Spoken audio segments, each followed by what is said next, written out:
ಆತ್ಮೀಯರೆಲ್ಲರಿಗೂ ನಮಸ್ಕಾರ. ಗೃಹ ಕಲಾನಿಧಿ ಚಾನಲ್ಗೆ ಸ್ವಾಗತ. ಇವತ್ತು ಚಪಾತಿಗೆ ಒಂದು ಸಿಂಪಲ್ ಆಗಿ ಬದನೆಕಾಯಿ ಗ್ರೇವಿ ಮಾಡ್ತಾ ಇದ್ದೀನಿ.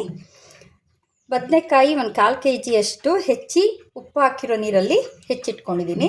ಜೊತೆಗೆ ಈರುಳ್ಳಿ, ಕ್ಯಾಪ್ಸಿಕಮ್, ಟೊಮೊಟೊ ಎಲ್ಲ ಕ್ಯೂಬ್ ಆಕಾರದಲ್ಲಿ ಹೆಚ್ಚಿಟ್ಕೊಂಡಿರೋದು, ಹುರಿದಿರುವಂತಹ ಶೇಂಗಾ ಬೀಜ, ಹುರಿದಿರೋ ಹುಚ್ಚೆಳ್ಳು, ಜೀರಿಗೆ, ಹುರಿದಿರೋ ಬಿಳಿ ಎಳ್ಳು, ಹುರಿಗಡಲೆ, ಬೆಲ್ಲ, ಇದು ಗಾಂಧಾರಿ ಮೆಣಸಿನ ಪುಡಿ, ಆಮೇಲೆ ಕಲ್ಲುಪ್ಪು, ಹುಣಸೆಹಣ್ಣು. ಮಸಾಲೆ ರುಬ್ಕೊಳ್ಳಿಕ್ಕೆ ಒಂದು 3 ಬೆಳ್ಳುಳ್ಳಿ ಹಾಕಿ ಹುರಿದಿರುವಂತಹ ಶೇಂಗಾ ಬೀಜ, ನಂತರ ಹಸಿ ಜೀರಿಗೆ, ಹುರಿದ ಹುಚ್ಚೆಳ್ಳು ಒಂದು ದೊಡ್ಡ ಚಮಚದಲ್ಲಿ 1 ಚಮಚ, ಹುರಿದ ಬಿಳಿ ಎಳ್ಳು 1 ಚಮಚ, ಹುರಿಗಡಲೆ 2 ಚಮಚ. ಇದಿಷ್ಟನ್ನು ಪುಡಿ ಮಾಡ್ಕೊಳ್ಳೋಣ. ಪುಡಿ ಮಾಡ್ಕೊಂಡಾಗಿದೆ. ಈಗ ನೀರು ಹಾಕಿ ರುಬ್ಕೊಬೇಕು. ಒಂದು ಸ್ವಲ್ಪ ಈರುಳ್ಳಿ, ಇದಕ್ಕೆ ಉಪ್ಪು, ಬೆಲ್ಲ, ಹುಳಿ ಎಲ್ಲ ಹಾಕಿನೇ ರುಬ್ಕೊಬೇಕು. ಒಂದೇ ಸಲ ಕುಕ್ಕರ್ ಕೂಗ್ಸೋಕ್ಕೆ ಅನುಕೂಲ ಆಗುತ್ತೆ. ರುಬ್ಬೋದ್ರಿಂದ ಕಲ್ಲುಪ್ಪು ರುಚಿಗೆ ತಕ್ಕಷ್ಟು, ಒಣಮೆಣಸಿನ್ಕಾಯಿ ಹಾಕ್ಕೊಬೋದು. ಇಲ್ಲಿ ಹಸಿಮೆಣಸಿನ್ಕಾಯಿ ಸಹ ಚೆನ್ನಾಗಿರುತ್ತೆ. ಇಲ್ಲಿ ನಾನು ಬಳಸ್ತಾ ಇರೋದು ಗಾಂಧಾರಿ ಮೆಣಸಿನ ಒಣಗಿದ ಪುಡಿ. ಹುಣಸೆಹಣ್ಣು, ಒಂದು ಸ್ವಲ್ಪ ಕರಿಬೇವು, ನಾನು ಇಂಗ್ರೀಡಿಯೆಂಟ್ಸಲ್ಲಿ ಹೇಳಲಿಲ್ಲ, ನಾನು ಹಾಕ್ತಾಯಿದ್ದೀನಿ. ಹಾಗೆ ಸ್ವಲ್ಪ ಕೊತ್ತಂಬರಿ ಸೊಪ್ಪು. ಇದಕ್ಕೆ ನೀರು ಹಾಕ್ಕೊಂಡು ರುಬ್ಕೊಬೇಕು.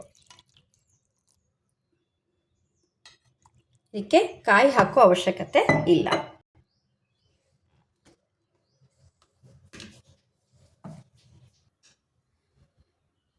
ಸ್ವಲ್ಪ ಸಾಸಿವೆ ಎಣ್ಣೆ ಹಾಕ್ತಾ ಇದ್ದೀನಿ, 1 ಚಮಚದಷ್ಟು.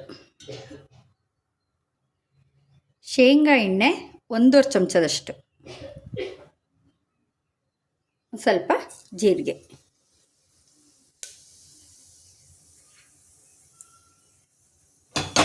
ಜೀರಿಗೆ ಕೆಂಪಾಗಿದೆ. ಕ್ಯಾಪ್ಸಿಕಮ್ಮು, ಈರುಳ್ಳಿ, ಟೊಮೊಟೊ.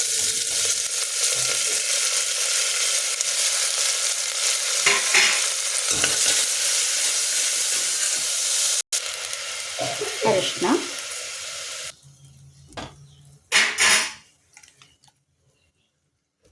ಬದನೆಕಾಯಿ, ಚಪಾತಿಗೆ ಗ್ರೇವಿ ಆಗಿರೋದ್ರಿಂದ ಹೋಳುಗಳೆಲ್ಲ ದಪ್ಪ ದಪ್ಪ ಇದ್ದರೆ ನೆಂಚ್ಕೊಳ್ಳೋಕೆ ಚೆನ್ನಾಗಿರುತ್ತೆ.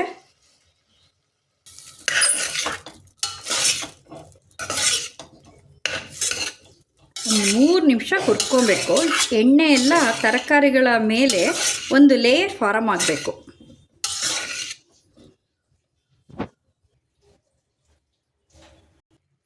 ರುಬ್ಕೊಂಡಿರೋ ಮಸಾಲೆ ಹಾಕ್ಕೊಳ್ಳೋಣ.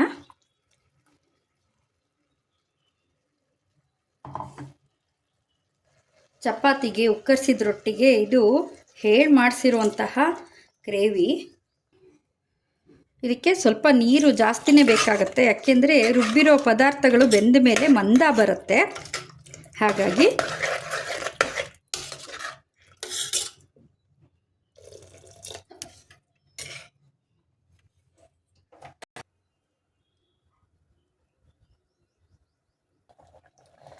ಇವಾಗ 1 ವಿಷಲ್ ಕೂಗಿಸ್ಕೊಳ್ಳೋಣ.